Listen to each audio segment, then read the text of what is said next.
Enrichment Seminar adalah sebuah program yang dirancang untuk membangun kehidupan kita sebagai orang Kristen, baik dalam iman, pengetahuan, dan skill atau kemampuan di dalam semua aspek hidup kita.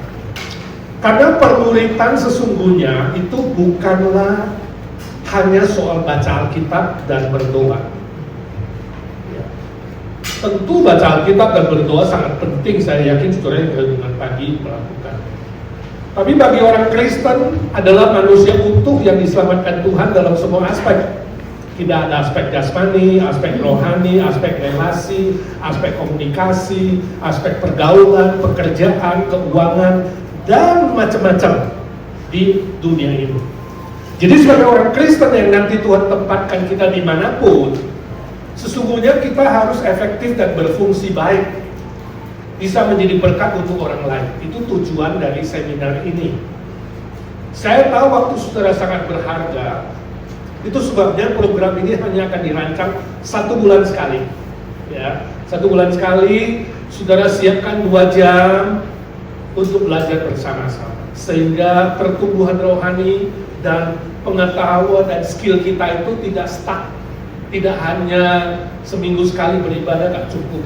Sebab Yesus mengatakan, pergilah, jadikanlah segala bangsa muridku. Jadi orang Kristen percaya Tuhan gak cukup, iman saja gak cukup. Kita perlu bertumbuh sebagai seorang murid. Setuju? Ya, jadi kelas ini adalah kelas permuritan level 2. Level 1 adalah hari Jumat kita berdoa, kita berkumpul dalam PA, ya, kita mendukung teman-teman yang butuh didoakan. Level 2 adalah seminar ini dan juga SPIKA, Sekolah Pembinaan Iman kaum awam, yang kita lakukan mungkin 1 tahun 2-3 subjek. Dan level yang selanjutnya yang lebih tinggi penuritan adalah one to one, itu program IGNC. Saudara ketemu saya 1 minggu 1 kali 1 jam sampai 2 jam. Saya akan melihat aspek mana yang saudara kurang bertumbuh, kemudian saya akan membantu sebisanya. Ya, Tuhan menempatkan saya sebagai gembala jemaat di sini. Saya bertugas, berkewajiban juga mengasihi saudara. Ingin melihat aspek saudara di mana. Hari ini kita hanya akan belajar satu bidang, yaitu komunikasi. Tapi kalau one to one, saya bisa melihat saudara, mungkin saudara, makanya kadang-kadang ada rasa malas ya. Aduh, ke gereja malas. Aduh, belajar ini malas. Kenapa? Karena nggak cocok dengan pergumulan saudara. Tapi kalau one to one itu, saya bisa melihat saudara bertumbuh di mana. Oh, saudara kurang di mana? Relasi suami istri. Maka dikasihlah pengetahuan dan pertumbuhan di bidang itu. Saudara kurang di mana? Saudara stuck di mana? Oh, soal komunikasi, oh soal finansial, soal pekerjaan, soal macam-macam relasi. Nah, di situ saudara bertumbuh. Jadi one to one itu lebih spesifik kepada kebutuhan saudara. Permuritan mencakup semua aspek hidup kita. 1, 2, 3. Permuritan mencakup semua aspek hidup kita. Ini proses sanctification, proses pengudusan sampai nanti kita bertemu dengan Tuhan Yesus, itu pemuliaan, glorification. Nangkap? Ya. Makanya kita kadang lihat ada orang Kristen 10 tahun, 20 tahun nggak bertumbuh. Kenapa? Karena nggak masuk dalam program permuritan. Ya, jadi saya harap ini permulaan yang baik, 40 orang. Saya harap saudara bertahan. Setiap bulan kita pilih salah satu Sabtu, kita bikin seminar seperti ini. Ya, nah nanti tentu ada interaksi, ada tanya jawab, ada diskusi kelompok dan sebagainya. Tidak dipungut bayaran, saudara, materi gratis, tempat gratis, snack gratis, makan siang gratis. Tapi kalau saudara terbeban mau mendukung pelayanan ini, ada kotak persembahan di situ. Nanti saudara boleh masukkan secara sukarela saja. Ya, sebab kita mensupport pelayanan gereja seperti ini. Setuju? Ya, itu pendahuluan. Mari kita lihat makalah kita.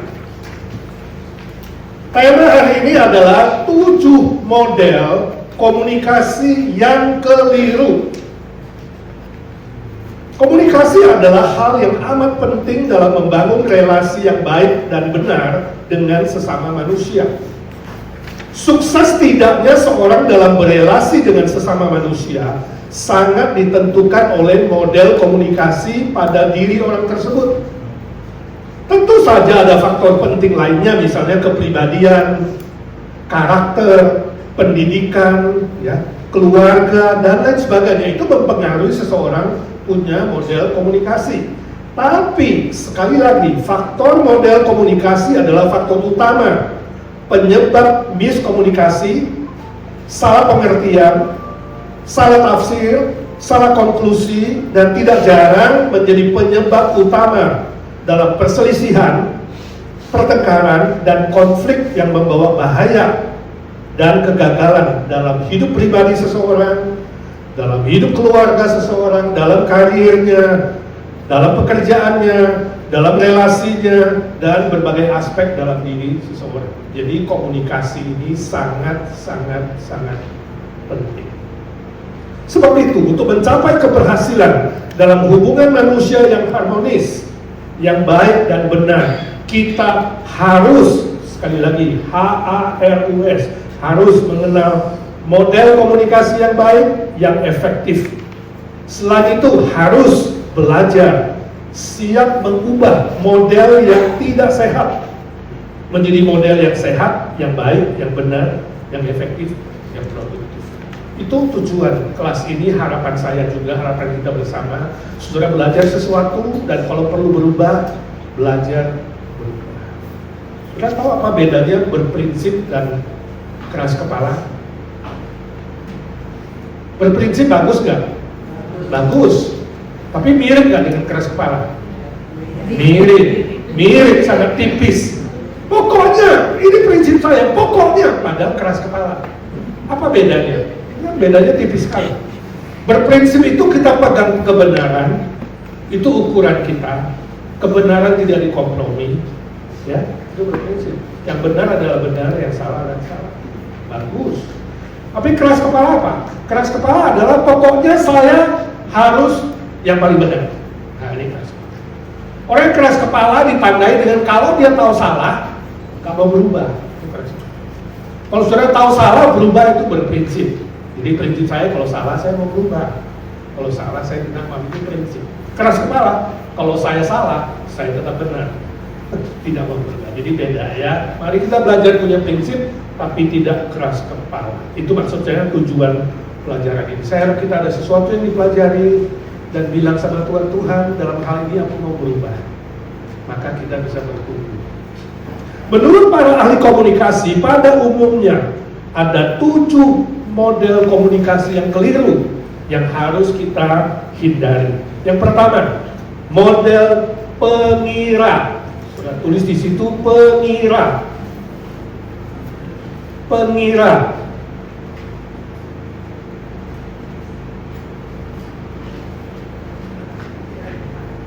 Pengira. Orang dengan model ini sering berkata, saya kira Anda sudah mengerti maksud saya. Jadi pengira itu selalu mulai dengan kira-kira. Ya kan? Saya kira Anda sudah tahu. Saya kira kamu begini, saya kira kamu begitu. Jadi dikira-kira. Padahal secara realitas, secara kenyataan, belum tentu orang lain mengerti maksud hatinya. Nah, ini model pengira. Akibatnya apa? Model begini, kalau saudara punya model seperti ini, akibatnya sering terjadi kekecewaan, sering terjadi kemarahan. Sembarangan ini bos, dia kira begitu kan nggak begitu. Jadi model pengira itu sering menciptakan kekecewaan dan kemarahan. Kata kemarahannya terus terang atau kemarahannya diam-diam sehingga orang lain tertekan. Nah, untuk orang yang punya model ini, obatnya apa? Bagaimana memperbaikinya? Perlu lakukan cek dan recheck. Ini obatnya. Cek dan recheck artinya periksa kembali. Apakah orang lain benar-benar sudah mengerti maksudnya? Jangan pakai kira-kira, ya, atau aku kira, atau sejenisnya. Aku rasa, ini mirip juga.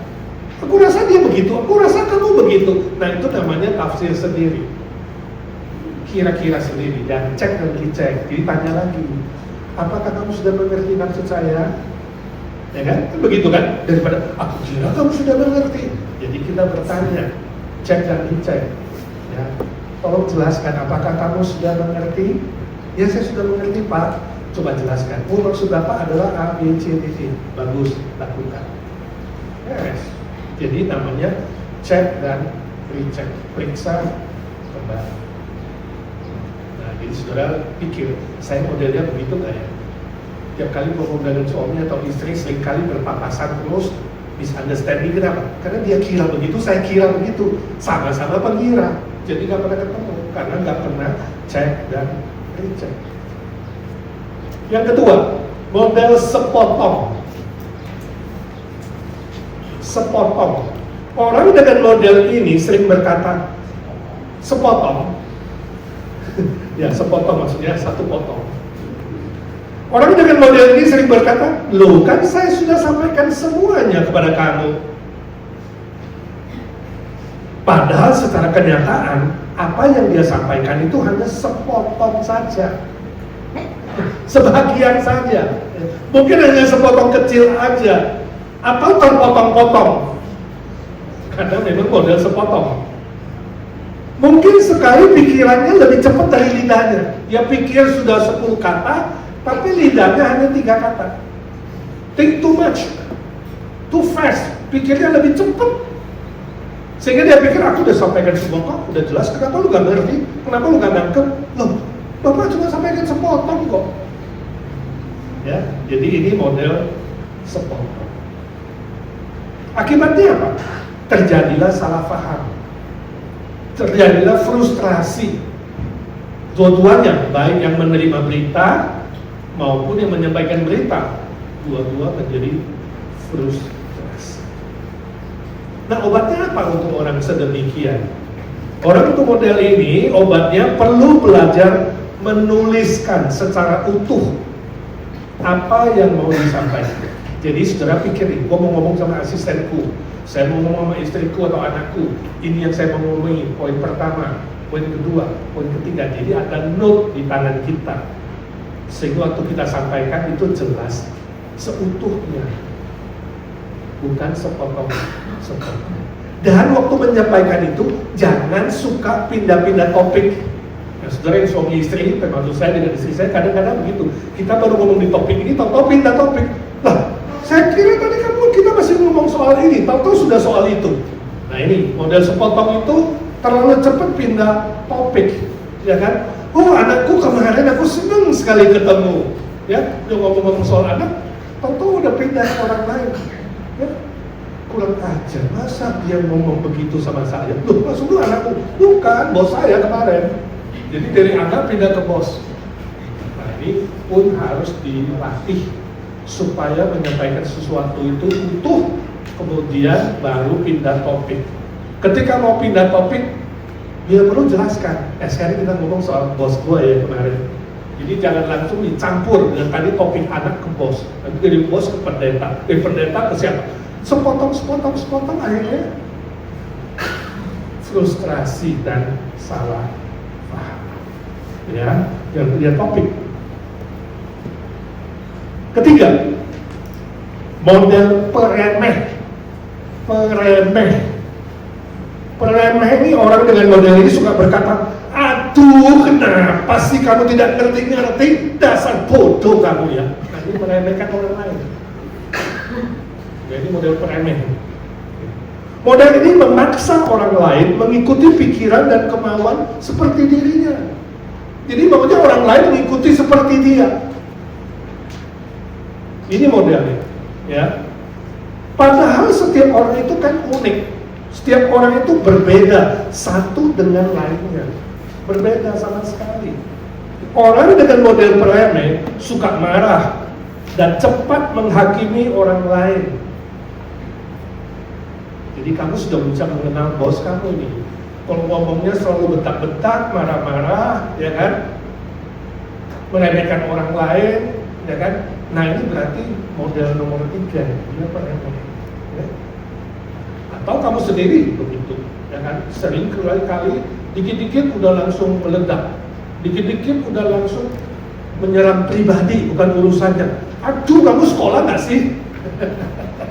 Lulus SD nggak sih? Ya itu peremeh. Jadi bukan lagi membicarakan topik pembicaraan, tapi akhirnya menyerang pribadi orang lain. Ya. Akibatnya apa? Relasi jadi rusak. Ada sakit hati, ya. Ada kepahitan yang disimpan entah berapa lama. Orang mulai jaga jarak nih dengan orang-orang begitu kan. Kita malas bergaul sama dia, begitu ada lihat dia, sorry kok pulang dulu ya. Karena setiap kali ngomong dia rendahkan orang lain, merendahkan orang lain, jadi gak punya sahabat. Orang-orang mulai menjauh terhadap orang-orang sedemikian, terjadilah permusuhan. Nah, obatnya apa untuk orang sedemikian? Menyadari, sadar, ya, dan memandang perbedaan itu sebagai karunia Tuhan. Kita sadar, oh iya, tiap orang unik ya. Oh iya, dia beda sama saya, itu sama-sama punya karunia Tuhan. Sama-sama diciptakan Tuhan. Nah, kita mulai sadar itu, ya, beda, dan belajar memakai sepatu orang lain. Artinya, coba jadi dia. Kalau aku jadi dia, ya, kalau aku di pihak dia, apa yang aku harapkan? Nah, itu yang saudara tanya. Kalau aku jadi dia, mau gak aku menerima perkataan seperti itu? Kalau aku jadi dia, mau gak aku menerima perlakuan seperti itu? Itu artinya belajar memakai sepatu orang lain. Ya, itu model yang ketiga. Kalau sepatunya gak pas, aksa sedikit, kecilin kakinya. Ini kan pepatah ya, simbolik. Ya, memang gak gampang sih menjadi seperti itu dalam pikiran kamu saja, imajinasi. Kalau aku seperti dia, mau gak aku diomongin begitu? Kalau aku di pihak posisi dia, mau gak aku diperlakukan begitu? Gak mau kan? Kalau gak mau, janganlah perlakukan orang lain. Ini teorinya siapa? Confucius yang ngomong, ya kan? Konghucu bilang, ya, kalau kamu gak mau disakiti, jangan sakiti orang lain. Jangan melakukan sesuatu yang tidak ingin kamu lakukan kepada dirimu sendiri. Nah, pakai negatif. Kalau Yesus pakai positif. Apa yang kamu ingin lakukan, orang lain lakukan padamu, kamu lakukan duluan pada orang lain. Jadi, lihat diri dulu. Saya mau gak diperlakukan begitu? Ya, kalau saya mau, kenapa saya nggak mulai melakukan orang lain seperti itu? Kamu mau gak dihormati? Kalau saya mau dihormati, saya hormati orang lain dulu. Jadi Yesus memberikan konsep yang positif. Kalau kamu muncul negatif, jangan. Jadi lebih pasif, lebih apatis. Aku jangan. Aku gak mau nyakiti sebab aku pun gak mau. Jangan, tadi negatif. Itu aja sih. Tapi konsepnya sama. Belajar memakai sepatu. Itu maksudnya. Ya. Oke. Nomor 4. Model penyenang. Penyenang. Senang, ya, kata senang. Penyenang. Orang dengan model ini suka berkata, saya siap lakukan apa saja. Yang penting kamu senang. ABS, asal Bapak senang. Wah, ya kan kalau gitu aja. ABS. Makanya dikit-dikit jawabnya, siap Pak, siap Pak. Dalam hatinya kesel mulutnya. Mulutnya ngomong siap Pak, tapi hatinya berontak. Hatinya berontak. Model penyenang. Tujuannya apa? Tujuannya ingin menyenangkan semua orang. Ya, ada orang model demikian, ingin menyenangkan semua orang. Padahal tidak mungkin kita bisa menyenangkan semua orang. Betul? Nggak mungkin. Ya. Akibatnya apa? Terciptalah relasi yang dangkal, di permukaan saja, palsu. Ya Pak, aku siap Pak, aku senang, dalam hati dongkol, palsu, munafik. Ya. Palsu. Tidak terbuka, suka pura-pura, pakai topeng. Sering tertekan, tapi gak bisa diungkapkan, khususnya dia lebih tinggi yang kita hadapi, ya kan? Dan tidak bahagia. Foto-foto suami istri anak bahagia, tapi di rumah bahaya. Bahagia dan bahaya cuma beda sedikit, saudara. Kenapa? Karena modelnya ini ingin menyenangkan semua orang, gak mungkin. Nah, obatnya apa untuk orang model begini? Obatnya adalah belajar mengenal diri. Bilang sama diri sendiri, Edi, kamu terbatas. Kamu gak mungkin bisa nyenangin semua orang. Kenali diri sendiri. Edi, gak mungkin kamu senangin dia, sebab tipenya lain. Belajar mengenal diri, kemudian menjadi diri sendiri. Jangan jadi orang lain, gak mungkin kamu jadi orang lain. Tuhan ciptakan kamu seperti dia unik, jangan jadi orang lain. Itu ambil tekad di dalam diri sendiri. Lalu belajar berkata no, enggak. Orang yang mau menyenangkan orang lain selalu yes, siapa. Jadi sesekali bilang tidak siapa. Ya, saya no. Maaf ya, aku nggak bisa. Ya, memang nggak gampang. Kalau udah punya model ini, nggak bisa jawab no. Orang ngomong apa, orang minta apa, yes. Akhirnya stres sendiri.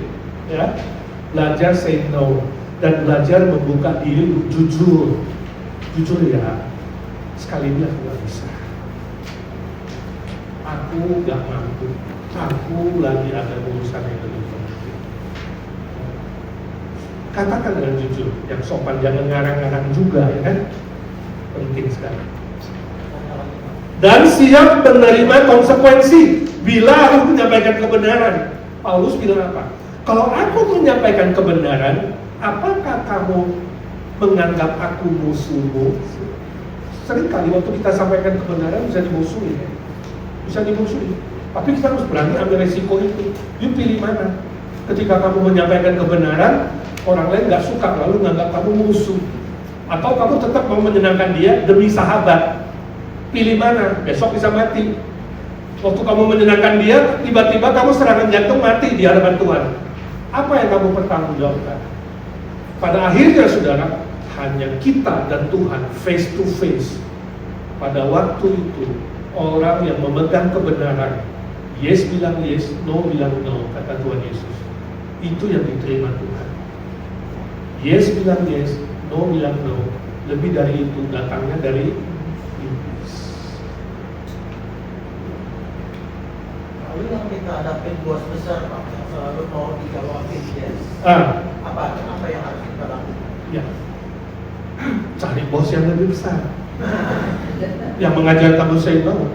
Kalau bos besar mau memaksa kamu selalu say yes, kamu harus cari seorang yang lebih besar dari bosmu yang mengizinkan kamu say no, which is Tuhan Yesus. Kata dia bilang, sampai satu titik kamu berhadapan dengan boss of the bosses, king of kings. Waktu itu siapa yang kamu mau menyenangkan?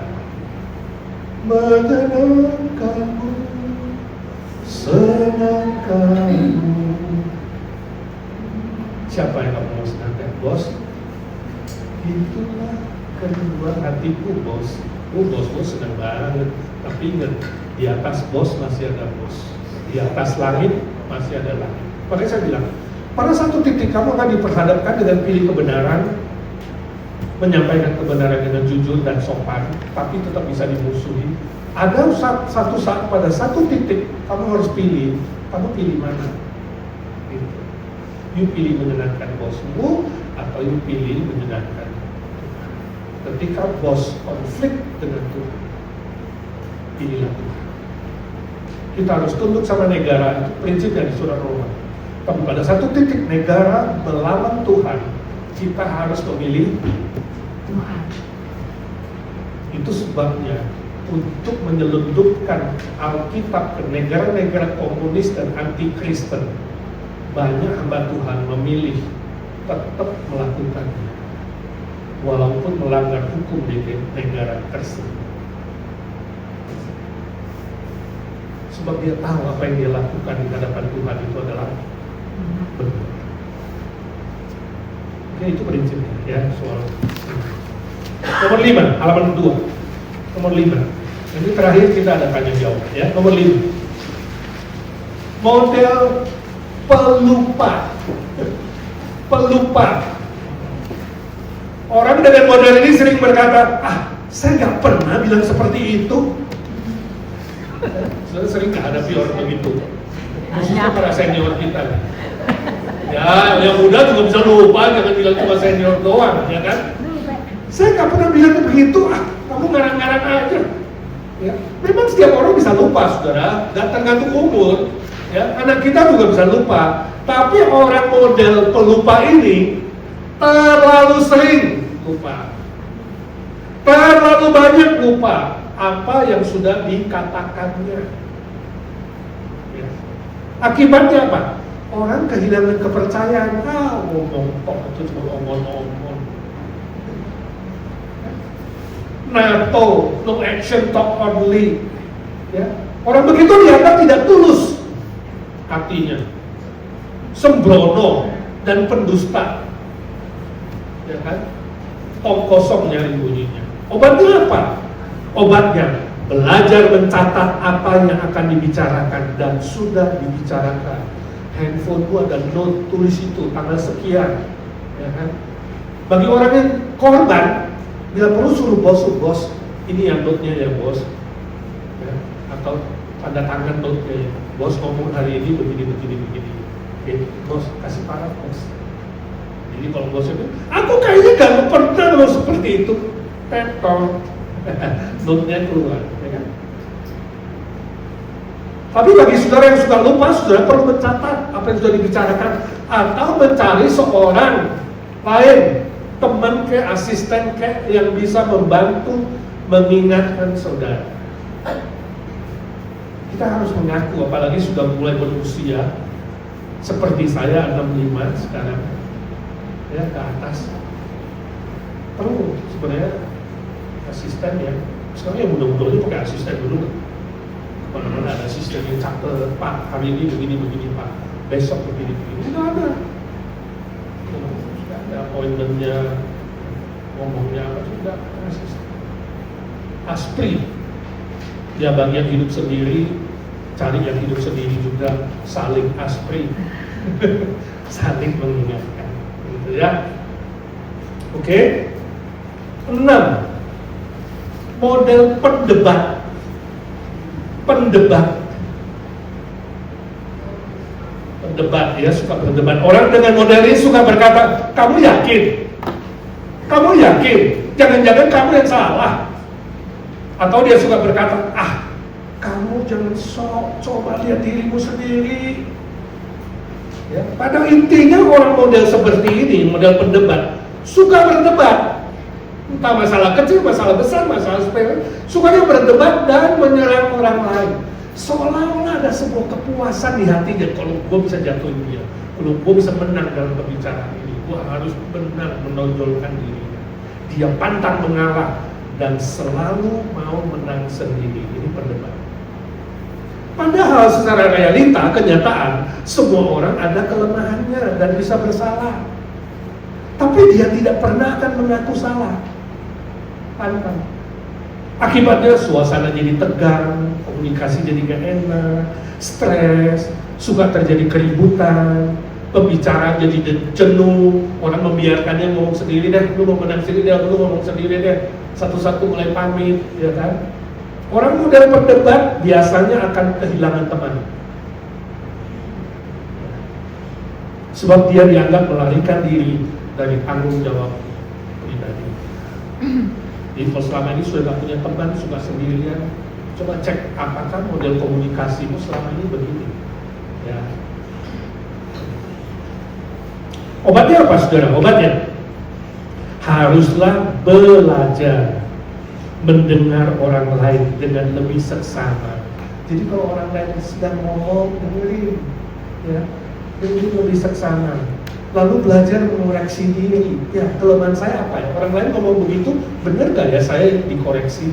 Jangan cepat-cepat marah kalau dikritik dikasih tahu. Ya, kalau dikritik dikasih tahu, kekurangannya saudara mikir, cuma ada 2 kemungkinan. Ya, kalau kritikannya benar, kita berubah tadi saya. Kalau kritikannya tidak benar, ingat kalimat Tuhan Yesus pertama di kayu salib, Bapa ampunilah dia sebab dia tidak tahu apa yang dia katakan. Karena pendebat ketemu peremeh, ingat, yang satu meremehkan orang lain, cepat menghakimi, yang satu pendebat. Ini 2 gak pernah ketemu sebenarnya, begitu ketemu perang dunia. Istrinya pendebat, suaminya peremeh, udah dah tiap hari dia perang.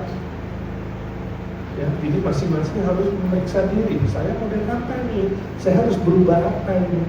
Ya, lalu belajar rendah hati, mengaku salah dan minta maaf kalau sudah bersalah. Jadi gentleman, ya, penting sekali. Nomor 7 yang terakhir, model minder. Minder. Orangnya minder. Kamu minder kan? Minder itu kurang percaya, rendah diri ya, rendah diri, kurang percaya diri. Orang dengan model ini sering berkata, ya memang saya sudah begitu, ya saya salah, saya nggak mampu, maafkan saya. Rendah diri, bukan rendah hati, ya. Merendahkan diri sendiri, minder, ya. Padahal secara kenyataan belum tentu dia tidak mampu, belum tentu dia salah, ya. Tapi dia tidak berani berbicara kebenaran, orang minder itu. Dia tidak suka ribut-ribut, maunya damai, tenang, jadi mengalah saja dan rela menanggung semua kesalahan, termasuk kesalahan orang lain. Ada kan orang model begitu? Ya udahlah, saya sudah suka ribut-ribut. Tapi orang bersalah dibiarkan bersalah, dia yang tanggung. Akhirnya kebenaran tidak pernah dijelaskan, kebenaran tidak pernah. Ada orang begitu, ya. Maka akan tercipta perasaan terluka. Sebab dia tahu dia nggak salah, tapi harus ngaku salah. Ya. Dia terhina, ada rasa kasihan yang tidak perlu. Kebenaran tidak dijelaskan, tapi dikompromi atau diturunkan nilainya. Ya sudah. Kalau istrinya ke kebun binatang, kan pernah dulu siapa yang kasih saya dengar, ya. Iya, badak kemudian bilang gajah. Suaminya bilang, saya itu bukan gajah, itu badak. Itu gajah. Gimana kalau kamu dapat pasangan begitu? Kamu ribut terus, gajah badak cuma berdua, ya? Nah, orang yang minder, ya udahlah, ya betul saya, itu memang badak.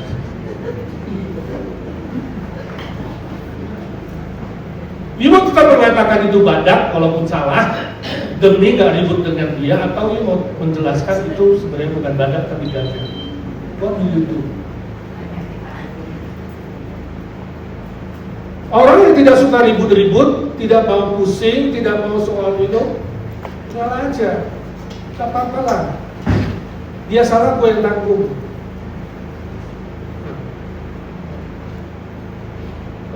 Sekarang model apa?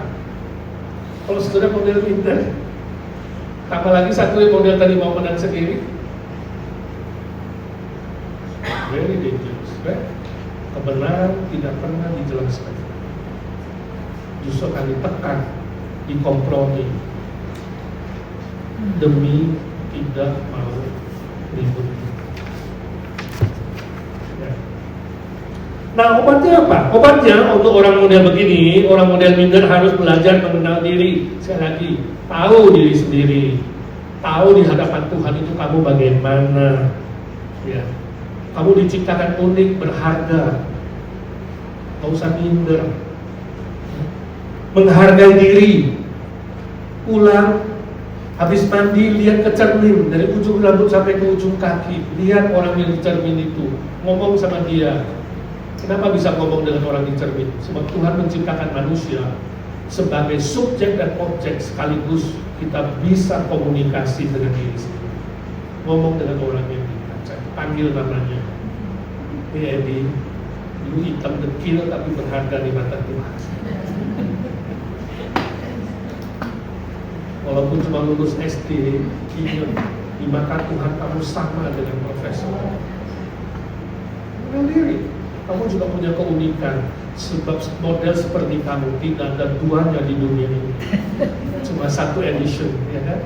Menghargai, mencintai diri, cintailah dirimu, makan yang enak, jalan-jalan, nikmati, jangan mau direndahkan. Tuhan selamatkan kamu. Kalau A ya bilang A, B ya bilang B, gak apa-apa, ya. Di mata manusia, di mata kekasihmu kamu gak berharga, tapi kamu berharga di mata Tuhan. Ngomong sama orang itu. Ini cuma salah satu contoh self-counseling. Talk to yourself, self-talk. Penting dalam studi counseling diri. Self-talk itu penting. Ya. Bila perlu bercanda dengan orang yang mencoba. Mengasihi diri, menghargai diri. karunia yang sudah diberikan Tuhan, bilang sama orang, gak apa-apa. Yang pasti kamu punya kelebihan, lebih dari dia, kamu bisa bikin pisang goreng, dia gak bisa. Ya. Sebutkan kelebihan-kelebihan karunia Tuhan. Dia bisa nyanyi sambil mandi, dia gak mungkin tiap kali mandi dia kepleset, beda. Just kidding. Jadi mulai saudara menemukan diri sendiri, menghargai diri, menerima diri, ya kan, mencintai diri, mengembangkan diri. Orang yang tidak bisa lakukan ini akan menolak diri, menghina diri, membuang diri. Akhirnya apa? Bunuh diri. Orang yang ujungnya bunuh diri dibisikkan iblis, dimulai dari sini. Tidak bisa menghargai diri, tidak bisa menemukan kelebihan diri sendiri. Dianggap dia sudah tidak ada guna di bumi ini. Selalu menjadi korban kesalahan orang lain, dia tanggung. Dan akhirnya dia mendengar solusi dari si iblis, bunuh diri, dia bunuh diri. Walaupun dia selebriti yang kaya raya, bisa menjadi orang yang korban, merasa diri tidak lagi berguna. Hati-hati sekali dengan model minder ini, ya kan? Selain itu, haruslah memiliki prinsip yang sesuai ajaran Alkitab. Kita punya prinsip sebagai ukuran kebenaran dalam tiap aspek hidup. Ukurannya firman, bukan kata dia, bukan kata si A, kata si B, kata si C. Ukurannya firman, kembali kepada firman. Boleh toleransi, ada perbedaan, tapi jangan kompromi. Beda nggak toleransi dan kompromi? Ini tipis lagi. Toleransi adalah kamu bisa menerima setiap orang berbeda dan tinggal dan bergaul dengan orang berbeda, termasuk berbeda agama. Kita boleh bergaul dengan siapa saja, tinggal bersama dia, makan bersama dia. Jadi teman kita itu toleransi. Jadi tetangga, tinggal dalam satu rumah pun boleh berbeda. Tapi jangan kompromi. Beda nggak? Toleransi, you menerima perbedaan. Kompromi artinya apa? You pegang kebenaran. Gak harus ikut dia. Gak usah maksa dia ikut kamu. Kita berbeda. Ya, toleransi. Kalau kompromi, kamu mulai mengkompromi, menurunkan derajat kebenaran Alkitab. Nangkep nggak bedanya? Kompromi. Orang Kristen boleh toleransi, harus toleransi, sehingga negara Kristen menerima semua agama, termasuk ateis, termasuk yang menyerang Alkitab. Oke. Ya kan? Kita bisa toleransi kok. Tapi kita nggak kompromi. A ya A. Tuhan menciptakan 2 jenis kelamin, hanya 2 jenis kelamin. Temanmu bilang 5 jenis, gak apa-apa. Lu bilang 5, saya bilang 2 sebab saya pegang Alkitab. Tapi suruh saya mengaku ada 5, saya gak bisa. Gitu, ya, beda kan? Kompromi. Jadi harus jujur, berani menyatakan kebenaran dengan jujur dan tulus. Gimana kalau tiba-tiba anakmu bilang, "Pak, saya ini gay, saya mau menikah dengan sejenis." Atau "Ma, saya mau menikah dengan teman saya sejenis. Saya mau diberkati oleh pendeta gay atau lesbian." You hadir kan? Sebagai orang tua hadir kan? Kita mencintai anak kita, mencintai 100%. Tapi kita nggak bisa kompromi apa yang dia percaya. Kita harus tetap bilang, "Aku mengasihi kamu, Nak." Tapi kebenaran firman bilang ini.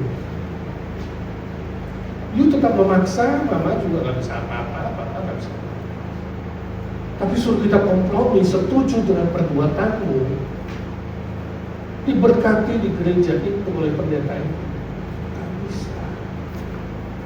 Gak gampang. Saya tahu sulit. Bukan case ini aja, banyak case-case lain. Sulit. Tapi tetap sekali lagi, kebenaran itu harus ditegakkan dan dikasih tahu dengan benar, tentu bukan dengan marah-marah, bentak-bentak, teriak-teriak, bukan, tapi dengan baik-baik. I love you, but I don't love what you do. Itu harus disampaikan dengan baik. Nah, kesimpulan, apa kata Alkitab dalam membangun komunikasi yang efektif, baik dan benar? Kalau kita sudah belajar ada 7 yang keliru, kita bertekad berubah, lalu pegangan kita apa? Apa Alkitab bilang? Mari kita baca Efesus 4 ayat 15. 1, 2, 3. Dengan teguh berpegang kepada kebenaran di dalam kasih. Kita bertumbuh di dalam segala hal, semua aspek ke arah Dia, yaitu Kristus yang adalah kepala. Itu prinsipnya. Jadi Tuhan Yesus sebagai pimpinan kepala, Dia mau kita bertumbuh dalam semua aspek. Hidup kita semua aspek harus bertumbuh. Itu tadi saya bilang proses permulitan. Prinsipnya apa? Berpegang kepada kebenaran di dalam kasih. Firman Tuhan mengajar kita sebuah model yang jitu, yaitu model kebenaran di dalam kasih. Itu model yang akan kita praktekkan. Model ini memiliki keseimbangan antara kasih Kristus dan kebenaran firman Tuhan. Artinya apa? A. Kita harus menyatakan kebenaran dengan kasih Kristus. Jadi waktu menyampaikan kebenaran itu harus dengan kasih, bukan dengan marah-marah, bukan dengan teriak-teriak, bukan dengan memaksa. Menyampaikan kebenaran, tapi menyampaikan dengan cinta kasih. Seperti seorang tua memukul anak pantatnya kalau dia bandel, tapi bukan memukul dengan marah, kejam, balas dendam, bukan. Memukul tapi sakitnya di mana?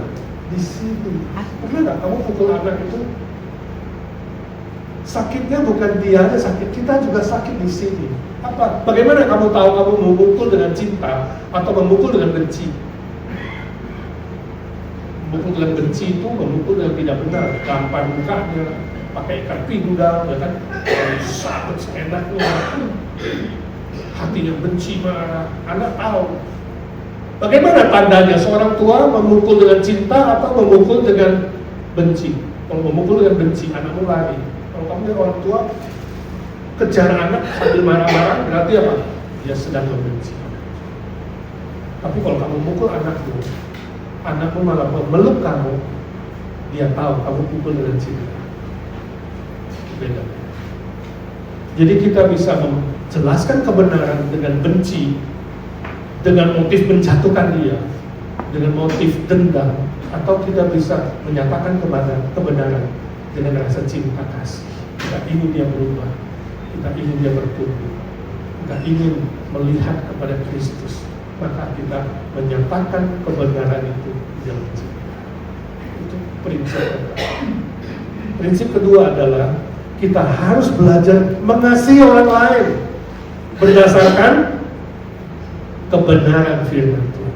Waktu mengasihi itu mengasihi dengan benar. Nah, ini balance ini penting. Balance yang tanpa kompromi ini perlu hikmat dari Tuhan, ya. Kebenaran tanpa kasih akibatnya adalah kejam. Kalau kamu menyampaikan kebenaran tapi gak ada cinta, itu kejam. Karena kamu dendam, kamu benci, kamu marah-marah, kamu ingin dia jatuh, gagal. Itu kejam. Ya, marah, sakit hati, kepahitan, kebencian, dendam, itu yang terjadi. Kalau kamu mengasihi tapi tanpa kebenaran, akibatnya adalah sesat, liar, rusak, sembarangan, dan menyesatkan. Kalau anakmu di sekolah tonjok murid lain, apa kamu bilang sama anakmu? Gak apa-apa anak, yang penting bukan kamu yang ditonjok. Kalau besar kamu jadi main kali sendiri. Makin merusak anak itu, karena kamu tidak menyatakan kebenaran. Kamu mengasihinya salah, gak berani mengatakan kebenaran. Itu contohnya, sehingga anak bisa jadi rusak. Ya. Kenapa seringkali, dan tentu gak semua, seringkali kakek dan nenek konflik dengan anak dan mantu dalam hubungan dengan cucu. Sebab papa mamanya itu sudah punya prinsip mendidik, kakek neneknya merusak. Mengasihinya apa? Salah. Terjadi. Hah? Kebalikannya gimana? Kamu punya prinsip didik cucumu, tapi orang tuanya yang memanjang. Kasih tahu anakmu yang gak benar. Kasih tahu kebenaran. Hah? Iya. Iya. Kan kamu ada waktu ngomong sama anak. Sudah lama lu mama gak jalan sama kamu. Besok siang jalan siang. Atau kapan kamu ada waktu? Jadi anak dan orang tua itu ada bonding. Mother son bonding, atau mother daughter bonding. Coba kalian berdua makan, gak usah ada Martinus dulu aja. Lalu di situ ungkapkan hati kamu. Ya, iya.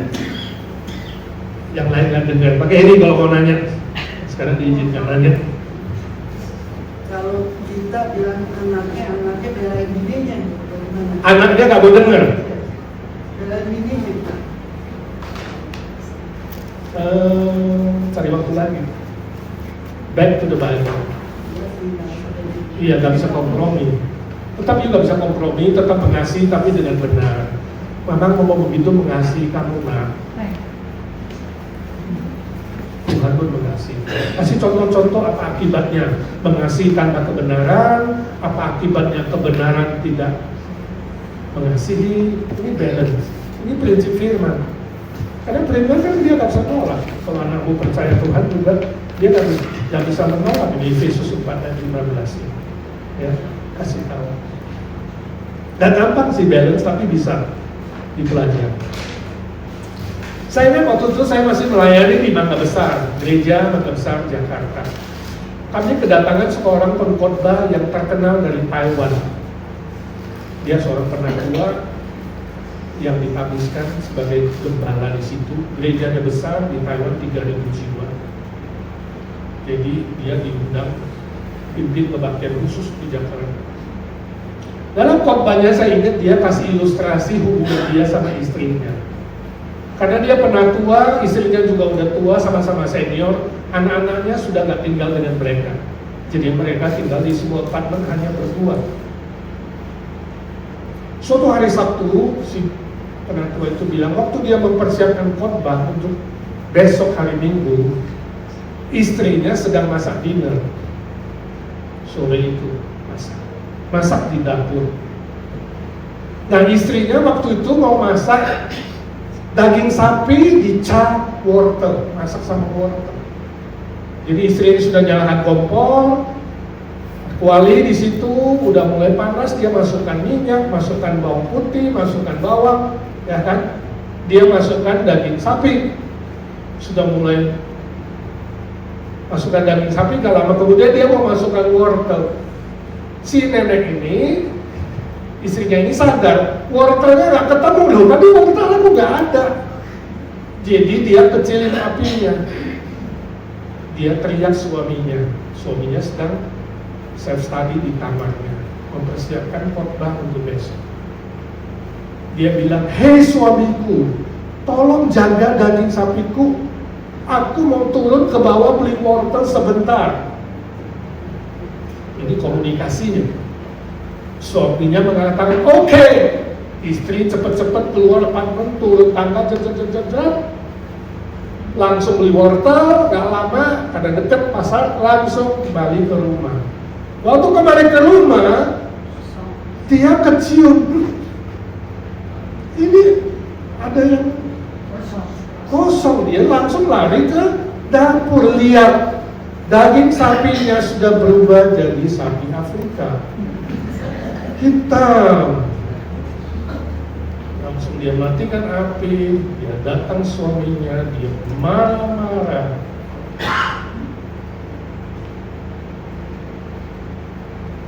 Kenapa suruh jaga daging sapi saja nggak bisa? Kamu bagaimana? Saya nggak bisa meniru marahnya. Dia bilang, tapi dia lihat istrinya marahnya itu luar biasa. Yang dia bisa ingat, dia bilang, kamu suami apa? Cuma tahu makan saja, suruh jaga daging sapi, nggak bisa di sapiku udah sapi Afrika. Ibu-ibu kalau sudah marah itu, saya nggak tahu dia model apa ya kalau kita lihat di sini ya. Nah, peremeh, suami hanya tahu makan. Nah, kan ini udah meremehkan. Ya kan?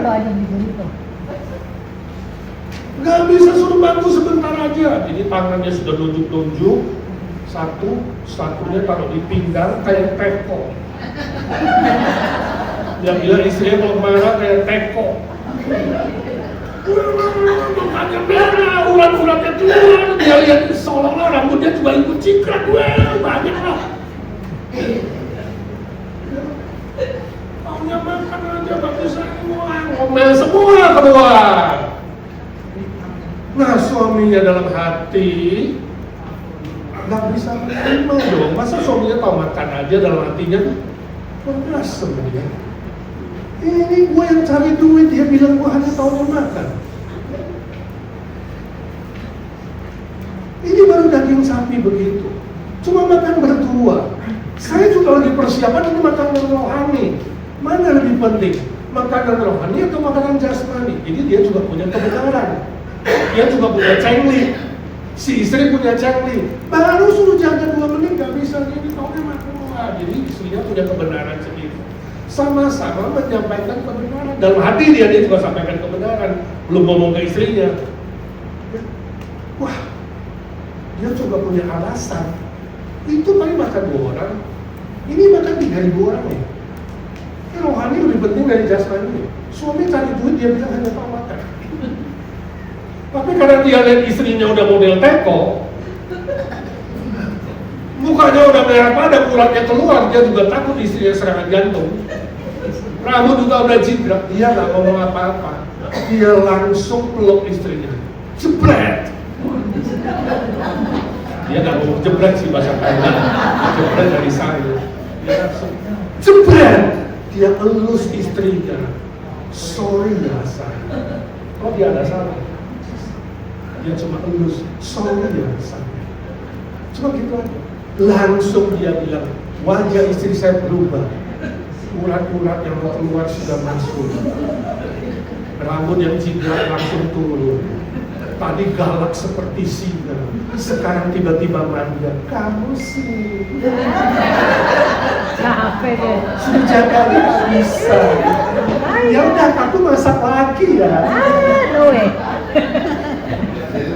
Ke pasar sendiri. Nah ini yang saya mau jelaskan poinnya, balance antara kasih dan kebenaran. Ini perlu hikmat. Kapan saudara menyatakan kebenaran, kapan itu mengasihi. Kalau waktu itu sama-sama mau menyatakan kebenaran, sama-sama mau menang, sama-sama mau merasa benar, dia bilang malam itu kami pasti puasa. Istri saya pasti ngambek, gak mau masak. Saya juga naskahnya gak jadi, besok korban 3.000 orang. Dan malam itu pasti kami tidurnya punggung-punggungan. Biasa hadapan jadi sama-sama punggung, dan mungkin sama-sama berdoa. Dan sama-sama berdoanya itu sebenarnya marah di dalam doa. Saya marah dalam doa, Tuhan, suamiku salah, kurang ajar, suruh dia minta maaf Tuhan. Lalu suaminya juga bilang, Tuhan, gue mau persiapan korban, istriku gak mengerti, dia yang salah teriak-teriak, dia minta maaf dulu Tuhan. Jadi sebenarnya bukan berdoa, masih berantem. Sama-sama. Tapi hari itu suaminya mempraktekkan kasih dulu tanpa mengungkapkan kebenaran. Dia tahan kebenarannya. Tuhan kasih dia hikmat, dia mengasihi dulu. Maka dia bilang malam itu istriku masak ulang, lebih enak, lebih romantis. Sudah lama kami gak makan berdua dengan lilin, dengan musik. Mungkin habis makan mereka masih nostalgia waltz dulu. Dan malam itu 2 senior bergandengan tangan masuk ke kamar. Selanjutnya tafsir sendiri. Love and truth harus balance. Kebenaran dan kasih harus seimbang. Minta hikmat dari Tuhan. Kapan aku menyatakan kebenaran dan untuk menyatakannya dengan cinta? Kapan aku mengasihi, kemudian setelah adem baru menjelaskan kebenaran? Gak gampang, butuh hikmat dari Tuhan. Amin. Itu pegangan kita. Model kebenaran di dalam kasih. Oke, sekarang tanya jawab. Kalau ada pertanyaan, ya